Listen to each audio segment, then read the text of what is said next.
రాసిన పత్రిక 15వ అధ్యాయము 4వ వచనంలో ఒక మాట ఉంది.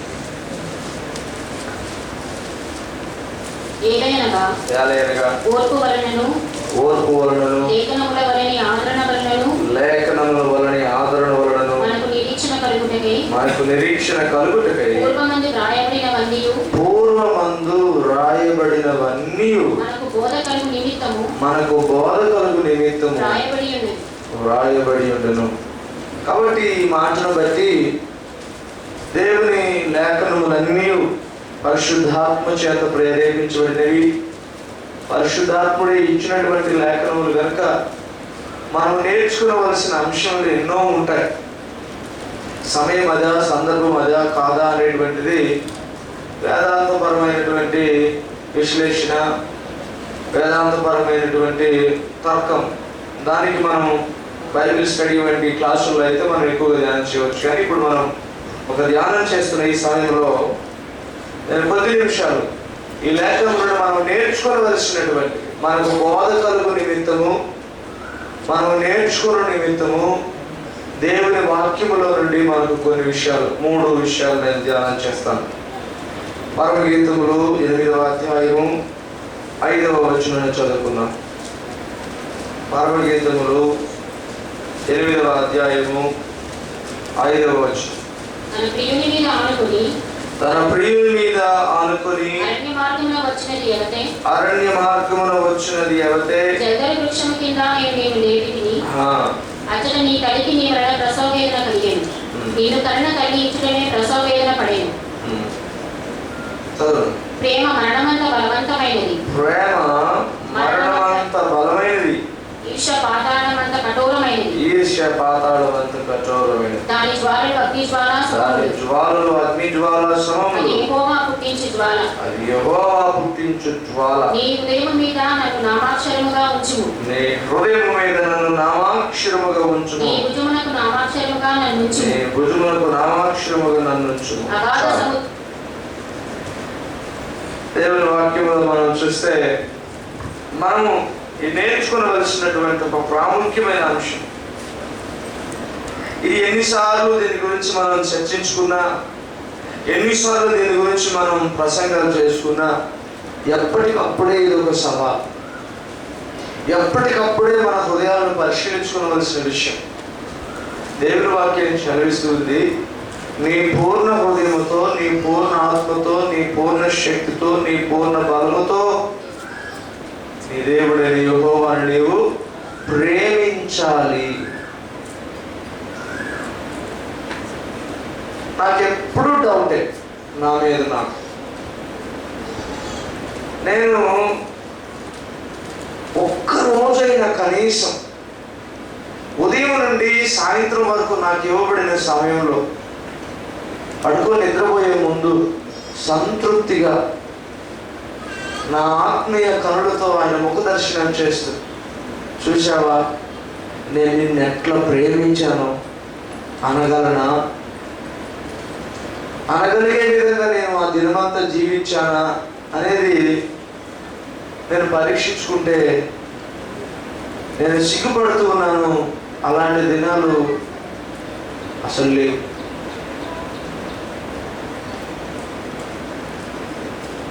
ఆయన ప్రాణం పెట్టి మనను రక్షించుకున్నాడు. ఆయన ప్రాణం పెట్టి నేను ఇంతగా నేను ప్రేమిస్తున్నాను అని చెప్పాడు. ఆయనను మనం ప్రేమించాల్సి వచ్చినప్పుడు ఖరీదు అవసరం లేదు. నేను నీకు ప్రాణం పెట్టాను కాబట్టి నువ్వు కూడా వెంటనే నీ ప్రాణం పెట్టు అనలేదు ఆయన. ప్రాణం పెట్టవలసి వస్తే వెనకాడవద్దు, దానికి శక్తి బలం ఉంటుంది, అది వేరే విషయం. హృదయపూర్వకంగా ఆ విషయంలో నేను నా తండ్రిని, నా రక్షకుడిని, నా ప్రియుణ్ణి నేను ప్రేమిస్తున్నానా అని ఆలోచన చేసినప్పుడు నా మాటల ద్వారా, నా ప్రవర్తన ద్వారా, నా జీవితం ద్వారా నేను నిజంగా ఆయన ప్రేమిస్తున్నట్లుగా జీవిస్తున్నానా? ఎందుకంటే మనం చాలా కొద్ది మంది ఉన్నాం, మనం చక్కగా దీని గురించి ఆలోచన చేయొచ్చు. కుటుంబంలో తల్లిదండ్రులు బిడ్డలను ప్రేమిస్తాం. బిడ్డలను ఎంత ప్రేమిస్తారు అంటే వాళ్ళకి పెట్టే భోజనంలో ఏదైనా కొంచెం, ఉదాహరణకి ఈ సీజన్లో కొన్ని పండ్లు ఉన్నాయి, మామిడి పండు వస్తుంది, లేకపోతే ఏదైనా పండు ఉంది, ఎక్కడైనా కొంచెం డాగు ఉంది, మంచు ఉంది, ఏదైనా కొంచెం కుళ్ళిపోయి ఉంది, ఏ తండ్రి అయినా తల్లి అయినా ఆ పండును అలాగే ఇస్తారా? ఎవరు? అంతవరకు తీసివేస్తారు. భోజనం పెడుతున్నారు, భోజనంలో ఏదో ఉంది సంథింగ్, బిడ్డలకు నేరుగా పెట్టేస్తారా? పెట్టరు. బిడ్డలు వేసుకున్న బట్టల మీద మురికిగా ఉంది, ఏదేవో మచ్చలు ఉన్నాయి, మలినం ఉంది, బాగా మాసిపోయి ఉన్నాయి, వేసుకొని పోనిస్తారా బయటకు? పోలేదు. ప్రతి దాంట్లో వాళ్ళ ప్రేమ జోక్యం చేసుకుంటూనే ఉంటుంది. నాయన నువ్వు చదవట్లేదు, బాగా చదువయ్యా, నీ బట్టలు సరిగా లేవు, మంచి బట్టలు వేసుకో, నీ తిండి బాగా తిను, నీ ఆరోగ్యం ఇలా ఉండు. తల్లిదండ్రులు బిడ్డలు ప్రేమిస్తాం. వాళ్ళ మాటలు వినకపోతే బాధపడతారు, ఏడుస్తారు. కొట్టలేక కాదు, మళ్ళా కొట్టలేక కాదు. ఇప్పుడు ఉదాహరణకు ఒక 20-25 సంవత్సరాలు వచ్చాయి, మాట వినట్లేదు, వాళ్ళు తిరగబడి కొడతారండి భయమా? కాదు, తెగబడి కొడితే వాళ్ళని కూడా 2 దెబ్బలు కొట్టచ్చు. అయినా కూడా వాళ్ళు చేసే పనులకు నొచ్చుకుని ఏడుస్తారు అయితే. అది కేవలం ప్రేమ. తల్లిదండ్రులు బిడ్డలను ప్రేమిస్తారు. అదే బిడ్డలు కనుక అంతే ప్రేమను కనుక తల్లిదండ్రులకు అందివ్వగలిగితే ఆ కుటుంబం ఎట్లా ఉంటుంది? ఒక భర్త భార్యను ప్రేమిస్తాడు, ఒక భార్య ఒక భర్తను ప్రేమిస్తుంది. అంతే ప్రేమ కనుక భాగస్వామి నుంచి కనుక వస్తే ఆ కుటుంబం ఎలా ఉంటుంది? నేను చాలాసార్లు చూస్తాను, ఒక భర్త భార్య కోసం ఎన్నెన్నో చేస్తూ ఉంటాడు, నాకు తెలిసినప్పుడు. ఆమె మాత్రం కొంచెం కూడా ఖాతరు చేయదు. ఆయన ఎన్ని చేసినా కూడా నోరు మూసుకొని పడుతున్నట్టుంది. బయటకు వచ్చి పోతుంటాడు, ఏం అర్థం కాదు. నాకు అలాగే ఒక భార్య, ఆమె ఏం చెప్తుందంటే వాళ్ళ భర్తకు ఎన్ని పరిచర్యలు చేస్తుందో, ఆయన తాగుతాడు, పడిపోతాడు, మోసుకొస్తుంది, క్లీన్ చేస్తుంది, మనసంతా పెట్టి ప్రేమిస్తుంది, అయినా కూడా ఆయన రెస్పాండ్ కాదు. ఆ ప్రేమకు ఏం చేస్తే ప్రతిఫలం వస్తుందో, ఏం చేస్తే ఆమె సంతోషపడతాడు, జయుడు. ఇలాంటివి మనం చూస్తూ ఉంటాం, మన ప్రతిదిన జీవితాల్లో ఎదురుపడుతూనే ఉంటాం. స్నేహం కూడా ఒక రకమైన ప్రేమే. ఇద్దరు స్నేహితులు ఉంటారు, ఒకరు బాగా ప్రేమిస్తారు, అవతల వాళ్ళు ఆ ప్రేమకు ప్రతిస్పందించకపోతే ఎంత బాధో. ఒక్కొక్కసారి ఈ ప్రేమకు స్పందన రాకపోతే ఒక లిస్ట్ వస్తుంది. ఆ లిస్ట్ ఏంటో తెలుసా? ఒకప్పుడు నువ్వు ఇలా పడిపోయి ఉంటే నేను నీకు ఎంత పరిచర్య చేశాను, నీకు నేను ఎంత సహాయం చేశాను, నీకు ఎన్ని ఇచ్చాను, నీకోసం ఎన్ని వదులుకున్నాను, నీకోసం ఎంత అవమానాన్ని పడ్డాను, నీకోసం నిద్ర లేని రాత్రులు గడిపాను, నా కోసం కొంచెం 5 నిమిషాల సమయం నువ్వు కేటాయించలేకపోయావు. ఈ లిస్ట్ వస్తుంది. మీరు గమనించండి, ఆ లిస్ట్ చాలా న్యాయబద్ధంగా ఉంటుంది. ఎదురు చూసిన ప్రేమకు సరైన స్పందన రాకపోతే వచ్చే లిస్టులో ఎన్ని విషయాలు ఉన్నాయి, అన్ని న్యాయబద్ధంగానే ఉంటాయి. మీరు గమనించండి. ఆవేదన, అది ఇన్ని చేశానే నాకు తగిన ప్రేమ ఎదురు కాలేదు. ఎందుకంటే స్పష్టంగా దేవుని వాక్యం కనిపిస్తుంది. ఆయన ఎంత ప్రేమించాడో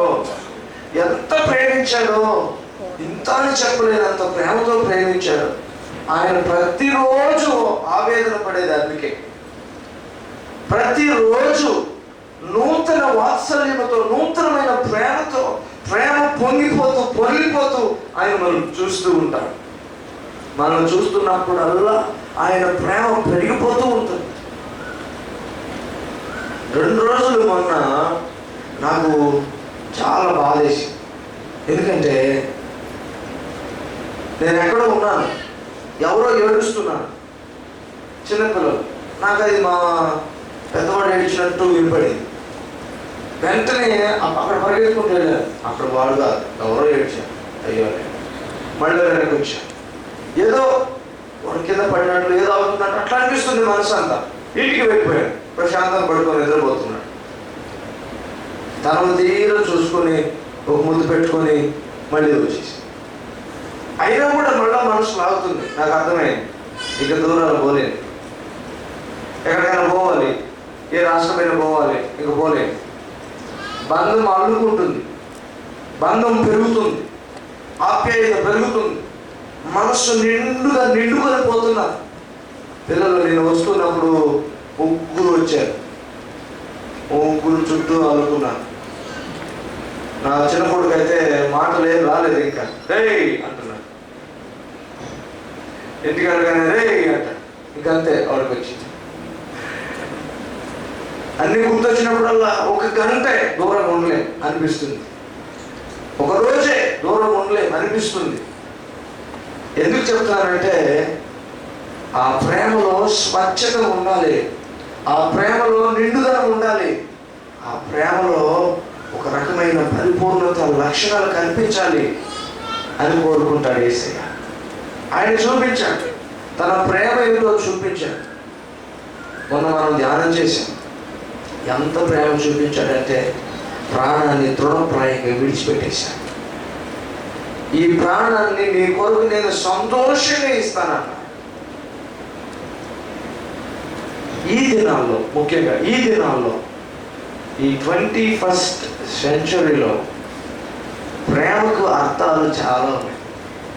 అందుకే ఈ రోజుల్లో డిక్షనరీలు పెట్టుకొని 1904 సంవత్సరంలోనో లేకపోతే 1614లో విడుదలైన ఫస్ట్ ఇంగ్లీష్ డిక్షనరీలో లవ్ అంటే ఏమండి 20 డెఫినేషన్ ఉందో అది చూసుకోవాలి. ఎందుకంటే ఇప్పుడు అర్థాలు మారిపోయాయి. దేవుని వాక్యంలో సెలవిస్తుంది, ఆయనది ప్రేమ. ఆ ప్రేమకు ప్రతిగా ఆయన అడుగుతున్నా, నువ్వు నన్ను ప్రేమిస్తున్నావా అని అడిగితే ఏంటో ప్రేమించడం అంటే ప్రతి ఆదివారం చర్చికి పోతే ప్రేమించినట్టే, ఉదయాన్నే లేచి ప్రార్థిస్తే ప్రేమించినట్టే, మధ్యాహ్నం యేసయ్య యేసయ్య అంటూ కూర్చోవడం, యేసయ్య యేసయ్య అంటూ లేస్తే ప్రేమించినట్టే. ఎవరో కనిపించారు, ప్రైజులు సిస్టర్ అంటే దాన్ని ప్రేమించినట్లే.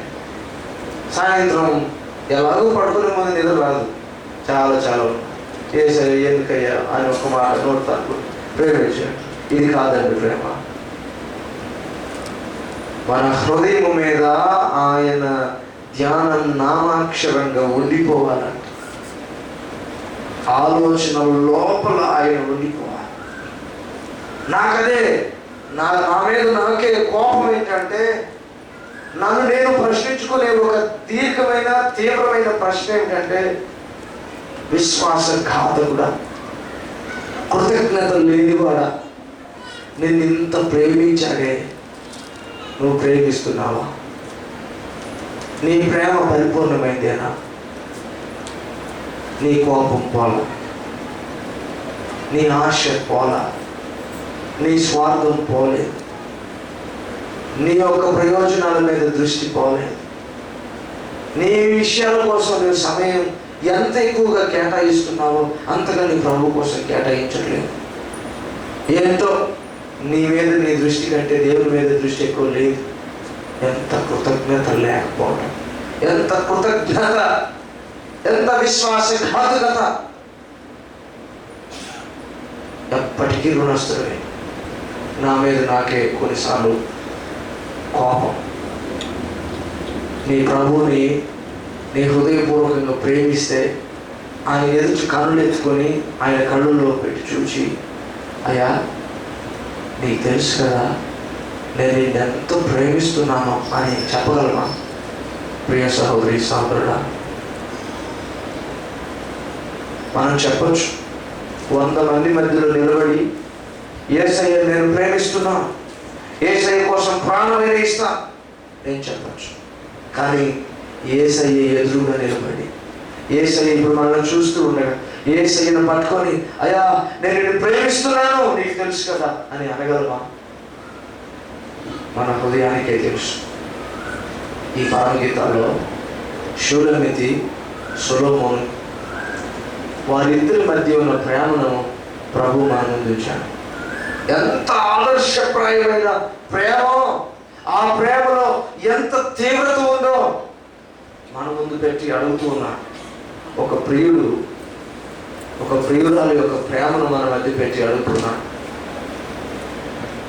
మీకోసం ప్రాణం పెట్టేంతగా ప్రేమించి మీ ఎదుటి నిలబడ్డాను. సంగమా, ప్రియ సహోదరి సహోదరుడా, ఈ షూలమితి ఏం చేస్తుందో చూడండి. తన ప్రియుని మీద ఆనుకొని అరణ్య మార్గమున వచ్చునది యావతే. తన ప్రియుని మీద ఆనుకొని అంటే అంత దగ్గరగా, అంత సన్నిహితంగా, ఇంక మధ్యలో గ్యాప్ లేదు. ఆయన మీద ఆనుకొని, ఆయన చుట్టూ చేయి వేసి. కొన్నిసార్లు పబ్లిక్ ప్లేసుల్లో మనం చూస్తుంటాం ఇలాంటి అసభ్యకరమైనటువంటి దృశ్యాలు చూస్తాం. ట్యాంక్ బండ్ కనుక వెళ్తే చాలా మంది బాటంగా ఆ కుర్చీలో కూర్చొని ఒకరి మీద ఒకరు చేతులు వేసుకొని, ఒకే టెంకాయలో 2 స్ట్రాలు, ఒకే బాటిల్లో 2 స్ట్రాలు వేసుకొని కూర్చోకుంటాం. ఇలాంటి దాని గురించి కదా మనం చెప్పుకునేది. దేవుని ప్రేమ చూడటం, ఆయన మీద ఆనుకొని అంతే సన్నిహితంగా దగ్గరగా, ఇంకా వేరే స్థితులు, వేరే సంగతులు, వేరే ఆశలు, వేరే తలపులు అవి లోపలికి రావు. శరీరానికి సంబంధించిన సమస్యలు కానీ, మనసుకు సంబంధించిన సమస్యలు కానీ, ఆత్మకు సంబంధించిన సమస్యలు కానీ ఏవి మధ్యలోకి రావు. అంతగా ఆనుకొని, ఆయన మీద ఆనుకొని ఉన్నదా చేయండి. ఇంకా చెప్పాలంటే ఇప్పుడు ఆయనకు మనకి 1 కిలోమీటర్ దూరం ఉంటే ఆనుకోవడం అంటే ఎట్లా? దాన్ని ఆనుకోవడం, ఆయన ఎక్కడున్నాడో మనము అక్కడే ఉంటే, ఆయన ఎక్కడ ఉన్నాడో ఆయన దగ్గరే హత్తుకుని ఉంటే అది ఆనుకోవడం. మనం ఒకసారి ప్రశ్నించుకుందాం, మన మనసులోనే మనం ప్రశ్నించుకుందాం. ఎందుకంటే నేడు మీరు ఆయన శబ్దము విని ఎడల మీ హృదయములను కఠిన పరుచుకొనకుడి. కఠినమైన హృదయంలో ప్రేమ నివసించలేదు. సున్నితమైన హృదయాల్లోనే ప్రేమ నివసిస్తుంది. ఏ ప్రేమికుని హృదయము, ఏ ప్రియురాలి హృదయము కఠినంగా ఉండదు. మనమందరము యేసయ్యకు ప్రియమైన వారు. మన హృదయంలో ఈ ప్రశ్న కనుక వస్తే, ఆయన మీద ఆనుకొని అంటే ఆయనకి ఏమాత్రము దూరం లేకుండా, ఏమాత్రము గ్యాప్ లేకుండా, ఏ మాట మాట్లాడినా చాలాసార్లు ఎలా ఉంటాయో తెలుసా? మనం ఒక మాట మాట్లాడితే వీడు క్రైస్తవుడా, ఈమె క్రైస్తవురాలా, అప్పుడే వచ్చింది ఆయనకి మనకు గ్యాప్. ఒక ఆలోచన చేసి అక్కడే కూర్చొని తలపట్టుకొని తల మీద కొట్టుకుంటూ అయ్యో నాకెందుకు ఈ విధమైన కష్టం అని నువ్వు అప్పుడే వచ్చింది గ్యాప్. నీకు ఒక పని అప్పగించాను, బాధ్యత రహితంగా ప్రక్కన పెట్టేసి ఎలా పెట్టాలనుకున్నావు, అప్పుడే వచ్చింది గ్యాప్. ప్రభు నేను నమ్మకస్తుడిగా ఉండమని పిలిచాను. అసలు ఆయన మాటలు చదివే చాలా రోజులు అయిపోయింది, అప్పుడే వచ్చింది గ్యాప్. దేవుని వాక్యం సెలవిస్తుంది, ఆనుకొని ఉండడం ప్రేమ లక్షణం, హత్తుకొని ఉండడం ప్రేమ లక్షణం.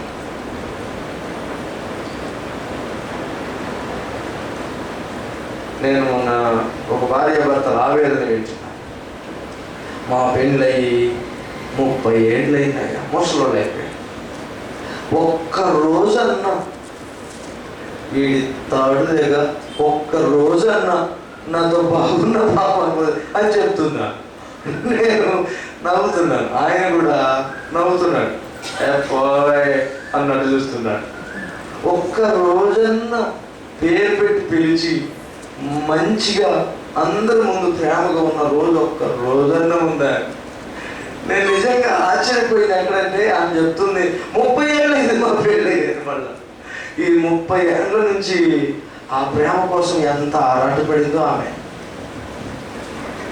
నాకు వెంటనే అనిపించింది, యేసయ్య మనసు మన నుంచి రావాల్సిన ప్రేమ కోసం ఎంత ఆరాటపడుతున్నా. ఆయన మనస్సులో ఒకటే ఆరాటం, దినదినము నూతన వాత్సల్యంతో నూతన ప్రేమతో పొంగిపోయి ఆయన హృదయంలో మన నుంచి కోరుకునే ఆ ప్రేమ దొరకనప్పుడు ఆయన ఎంతమందికి చెప్తున్నాడు తెలుసా? అయ్యా, నా ప్రేమలో ఏమైనా కొద్ది ఉందా? నా ప్రేమలో ఏదైనా లోపం ఉందా? మరి ఎందుకు నేను ఎదురు చూసినంత ప్రేమ నీ హృదయంలో కలగట్లేదు? నువ్వేం చేస్తున్నా, ఏది మాట్లాడుతున్నా, నీ హృదయంలో నా ప్రేమ నామాక్షరంగా ఉండాలి. ఆలోచన హృదయం నుంచి వస్తుందంటే అది ప్రేమతోనే. ఆయన గుర్చిన మాట, ఆయన గుర్చిన తలంపు. నాకు నిజంగా ఇలాంటి ప్రేమ ఉంటుందా అన్న డౌట్ కూడా వస్తుంది. నీ హృదయం మీద నన్ను నామాక్షరంగా ఉంచుము, నన్ను నామాక్షరంగా. నీ హృదయం ఈ మధ్య పదాలతోటి చేసే కొన్ని ప్రయోగాలు ఉంటాయి. నేను నువ్వు, నువ్వు నేనైపోయా. అర్థాలు ఉండవు వాటికి మామూలుగా. నేను నువ్వైపోయాను, నువ్వు నేనైపోయాను. నువ్వు నేను అనేదేం లేదు. నేనంటే నువ్వే, నువ్వంటే నేనే. అంటే ఇవి కేవలం కవిత పదాలు తప్ప అర్థాలు ఉండవు. ఎందుకంటే నేనే, నువ్వు నువ్వే. దేవుని వాక్యం సెలవిస్తుంది, ఆయనే వాస్తవానికి ఏమంటాడంటే, నన్ను నీ హృదయం మీద నా అక్షరంగా ఉంచమని ఈ ప్రియురాలైనటువంటి శూలమితి ప్రియుని కోరుకుంటున్నట్లే. ప్రియుని యొక్క ఆశ కూడా అదే, ఒకరి హృదయం మీద ఒకరు నామాక్షరంగా ఉండిపోవాలి. మనకున్నారు అట్లా. నేను చాలాసార్లు క్రైస్తవ జీవితాలు దినదిన జీవిత శైలిలో గమనిస్తూ ఉంటాను. వాళ్ళకి కాళ్ళు నొప్పులు, మోకాళ్ళు నొప్పులు, కూర్చోవాలి. అబ్బా ఏసయ్యా లేయాలి, ఏసయ్య ఏసయ్య ఏసయ్య అని పిలుస్తారు. అప్పుడే గుర్తొస్తుంది ఏసయ్య అనే పేరు. కొంతమంది బాగా తలనొప్పితో ఉంటారు, ఏసయ్యా ఏసయ్యా అప్పుడే వస్తుంది ఆ మాట. ఏమైతే సమయంలో రాదు. అది కాదు నామాక్షరంగా ఉండడం అంటే. ఆ పేరు తలవని క్షణం నీకు ఉండకూడదు. ఆ పేరు నీ హృదయంలో మధుర స్మృతిగా మిగిలిపోవాలి. అది ప్రతిధ్వనిస్తూ ఉండాలి. రోజు ఎవరి వాళ్ళ వాడిన ఒక ప్రోగ్రాం వస్తుంది టీవీని. అందులో సగటు ఓటర్ ఒక దేవుడిగా నాయకులందరూ భక్తుల్లాగా వస్తున్నారు అన్నమాట. ఓటర్ని అడుగుతూ అందులో ఒక పాట పెట్టారు. అంతా వాళ్ళమయమైన ఒక పాట. వాస్తవానికి మన దృష్టితో చూస్తే, ఆత్మీయ దృష్టితో చూస్తే, మన జీవనంలో, జీవన చర్యల్లో, ప్రతి విషయంలో అంతా ఎవరిమయం అవ్వాలి? యేసు మయం కాదు, ఆయన నిండిపోవాలి. అర్హత ఎప్పుడు వస్తుందంటే, నిజంగా నేను ఒక ప్రశ్న కలుగుతున్నాను. నేను లోకం చేత క్రైస్తవుడు అనిపించుకుంటున్నా, కొంతమంది చేత పాస్టర్ అనిపించుకుంటున్నా, కొంతమంది చేత బ్రదర్ అనిపించుకుంటున్నా. యేసయ్య చేత నా ప్రియమైన వాడా అనిపించుకోగలనా? నా ప్రియమైన దానా అని నీవు అనిపించుకోగలవా? యేసయ్యతోనే అనిపించుకో. దానియేలు నీవు నాకు బహుప్రియుడవు. నిన్ను నన్ను చూసి నీవు నాకు బహుప్రియమైన దానవు, బహుప్రియమైన వాడు అని ప్రభు అనగలడా? ఎప్పుడు అనగలడు? నీవు నేను ఆయన మీద ఆనుకున్నప్పుడు. ఈ ఆనుకోవడం నుంచి మనం వైదొలగినప్పుడు, మన ప్రతి స్థితిలో, ప్రతి సమయంలో ఆయన మీదనే ఆనుకుని ఉన్నప్పుడు ఆయన ఎంత దగ్గరగా ఉన్నా, ఎంత దగ్గరగా ఉన్నాయి నీ మాటలు, ఎంత దగ్గరగా ఉన్నాయి నీ తలంపులు, ఎంత దగ్గరగా ఉన్నాయి నీ జీవన శైలిలు. ఆనుకోడు. రెండవ విషయం త్వరగా, 2వ అధ్యాయము 8వ వచనం. ఆలకించుడి, నా ప్రియుని స్వరము వినబడుచున్నది. ఇదిగో అతడు వచ్చుచున్నాడు, గంతులు వేయుచు కొండల మీదను ఎగసి దాటుచు మెట్టల మీదను అతడు వచ్చుచున్నాడు. చాలు. నా ప్రియుడు ఎది వలె ఉన్నాడు, లేడి వలె ఉన్నాడు, అదిగో మన గోడకు వెలిగా అతడు నిలుచుచున్నాడు. ఈమె కలవరపడుతుంది, ఒకటే కలవరిత. ఇవేం చేస్తుంది? ఇదిగో నా ప్రియుని స్వరము వినబడుతుంది, ఇదిగో ఆయన వస్తున్నాడు. కొండల మీద గంతులు వేస్తూ కొండల మీద ఎగిసి దాడుచు మెట్టల మీదను అతడు వచ్చుచున్నాడు. ఎలా ఉన్నాడంట? అతడు ఎర్రివలే ఉన్నాడంట. మంచి పశుప్రాయం దాటి మంచి బలముతో ఉన్న జింక పిల్లలు ఉన్నాడంట. మంచి బలముతో, పటిష్టమైన బలముతో ఉన్న జింక పిల్లవలే ఉన్నాడు. ఆమెకు ఆయన స్వరం వినబడుతుందంట. ఇదిగో వచ్చి గోడ పక్కన నిలబడేట్టుందంట. అంటే ఏంటి? ఈమె మనసులో ఒక కలవరింత, పలవరింత రెండు ఉన్నాయి. ఆమె పలవరిస్తుంది, తన కళ్ళలో ఉన్నట్టు, తన కళ్ళు ముందుకు వచ్చినట్టు కలవరిస్తుంది. వాస్తవానికి క్రైస్తవులకు ఉండవలసిన మనసు అది. ప్రతి సమయంలో ఆయన స్వరం వింటూ ఉన్నాడు. ఇదిగో నా ప్రియుని స్వరం, ఆలకించుడి. ఏమంటున్నది? ఆలకించుడి, నా ప్రియుని స్వరము వినబడుచున్నది. నేను వింటూ ఉన్నాను, నేను ఆనుకొని ఉన్నాను, నేను వింటూ ఉన్నాను. నా ప్రియుని స్వరాన్ని నేను వింటూ ఉన్నాను. ఇదిగో ఆలకించండి, మీరు ఆలకించండి. అదిగో నా ప్రియుని స్వరం వినబడుతుంది. ఎవరికి వినపడడం లేదు, ఆయన ప్రియులకే వినపడుతుంది. ఉంటారు, అందరూ ప్రక్కనే ఉంటారు. ఎవరైనా అన్నారు కదా, అదిగో ప్రియుడు వస్తున్నాడు అన్నారు కదా, అంటారు కదా. ఆలకించుడు ఏమి చెప్తుంది? ప్రియుడు అవి చెప్తుంది. ఇదిగో ఆలకించుడి, నా ప్రియుని స్వరం వినబడుతుంది. ప్రియ సహోదరి సహోదరుడు, చాలా మంది ఉండొచ్చు ఆయన శిష్యులు, ఆయన ప్రియులు. అయితే మనకు ప్రత్యేకంగా ఆయన స్వరం వినబడుతుందా? ఇదిగో దేవుని దాసుడిగా నిలబడి నేను మాట్లాడుతున్నాను, నేనా మాట్లాడుతున్నది? దేవుని స్వరం ఏదైనా, దేవుని ఆలోచన ఏదైనా, దేవుడి ప్రత్యేకించి నీ హృదయానికి తాగుతున్నట్లుగా మాట్లాడుతున్నా ఆ స్వరం నీకు వినబడుతుందా? ఇదిగో ఆలకించుడి, నా ప్రియుని స్వరము వినబడుతుంది. ఎంత సున్నితమైన మనసు అంటే ఎంతమంది నాకు గుర్తుపట్టలేకపోవచ్చు, కానీ నేను నా ప్రియుని స్వరాన్ని గుర్తుపడతాను. యేసయ్య చెప్పింది, వాడు నా గొర్రెలు, వాడు నా స్వరాన్ని వింటా. నేను వాడికి ప్రియుడు, నా స్వరాన్ని వెంటనే వింటా. ఎంతమంది మధ్యలో ఎన్ని స్వరాలు వినిపిస్తున్నా ఆ స్వరాన్ని గుర్తుపడతాను. ప్రియ సహోదరి సహోదరుడా, నీవు నీ ప్రియుడైన యేసు యొక్క స్వరాన్ని నీవు గుర్తిస్తున్నావు. బోధ కలగడానికి వ్రాయబడిన సంగతులు వారి ప్రేమ నుంచి మన ప్రేమను పోల్చుకున్నాం. ఇదిగో ఆయన కొండల మీద గంతులు వేస్తూ వస్తుంది. ఈమె ఎక్కడుంది చూస్తుందా? లేదు. ఈమె అనుకుంటుంది, నా కోసం నా ప్రియుడు ఎలా వస్తున్నాడు? కొండల మీద గంతులు వేస్తూ, మెట్టలు దూకుతూ, ఎగిరి దూకుతూ వస్తూ ఉన్నాడు.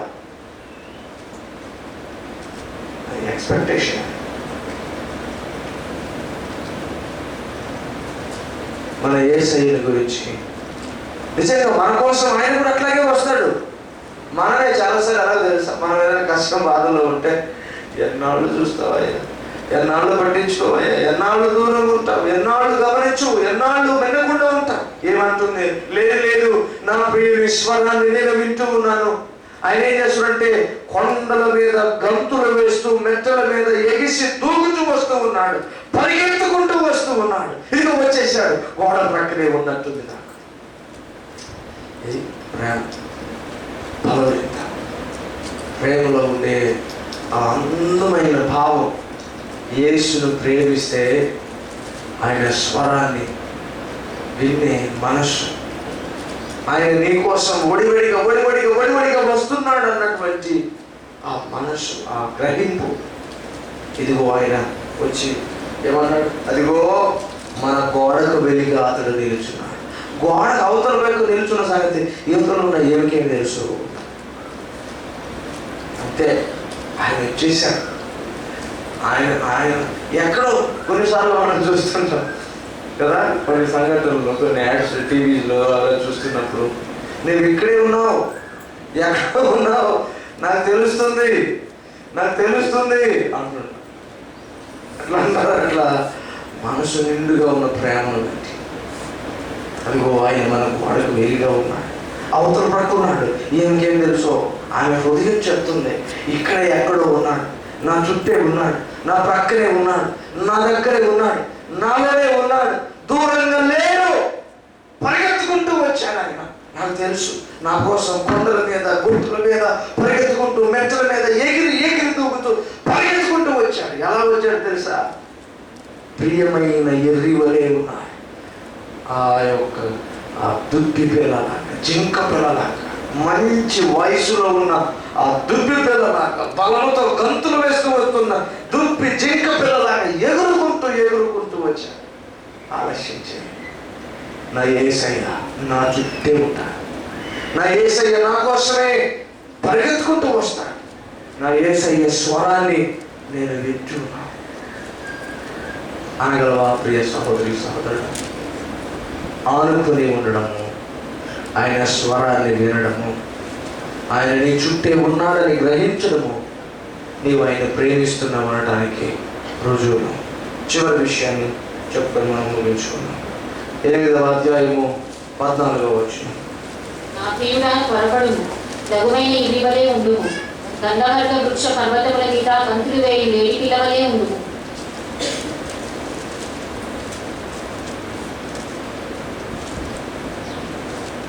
చాలా స్పష్టంగా, నా ప్రియుడా త్వరపడుము, లఘువైన ఇరివలే ఉండుము, గంధవృక్ష పర్వతముల మీద గంతులు వేయు లేడి పిల్లవలే ఉండుము. ఈమెం చేస్తుంది? ఆశపడుతుంది, ఆయన కోసం ఆత్రుతగా ఎదురు చూస్తుంది. నా ప్రియుడా త్వరపడు, వేగంగా రా, గంధవృక్ష పర్వతముల మీద గంతులు వేయు లేడి పిల్లవలే రా, లఘువైన ఎర్రివలే ఉండము. ఎర్రి అంటే మంచి ప్రాయంలో ఉన్న జింక పిల్ల. ఇంకా దానికి లఘువైతే, ఇంకా వేగమైతే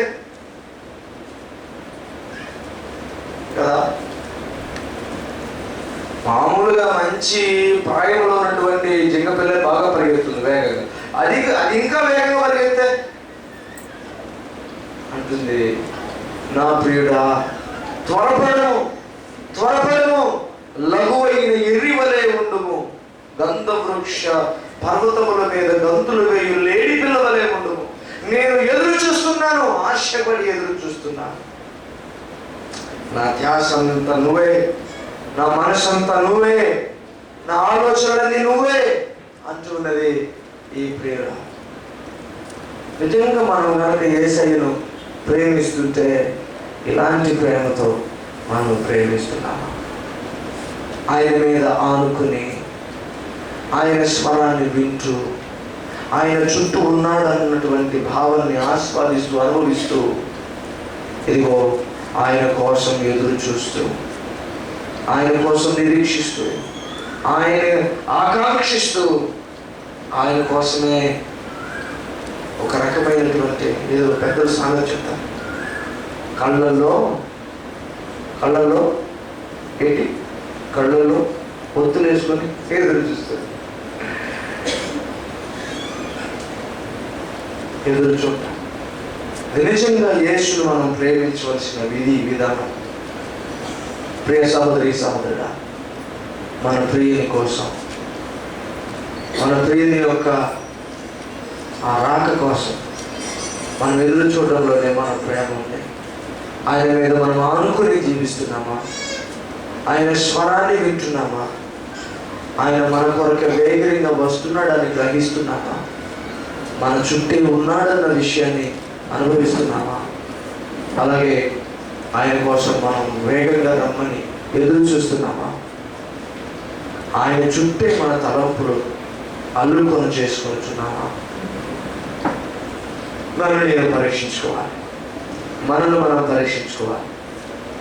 మన పరీక్షలో కనుక కాదు అనే సమాధానం వస్తే దయచేసి ఉండడానికి, అటువంటి ప్రేమతో మనం ఆయన ప్రేమించడానికి మనం ప్రయత్నించాలి. అటువంటి ప్రేమను మన నుంచి కోరుకుంటున్నాడు మన యేసయ్య, మన ప్రియుడు. ఆయన అలాగూ ప్రేమిద్దాం. ఆయన ప్రేమ వల్ల కలుగు సకల ఆశీర్వాదములు, సమస్త సంతోషము, సమాధానం మనం అందరూ సమృద్ధిగా అనుభవిద్దాం. ప్రభు అలాగే మన అందరినీ బలపరిచి, స్థిరపరిచి, సహాయం చేయక. ఆమేన్, ఆమేన్, ఆమేన్.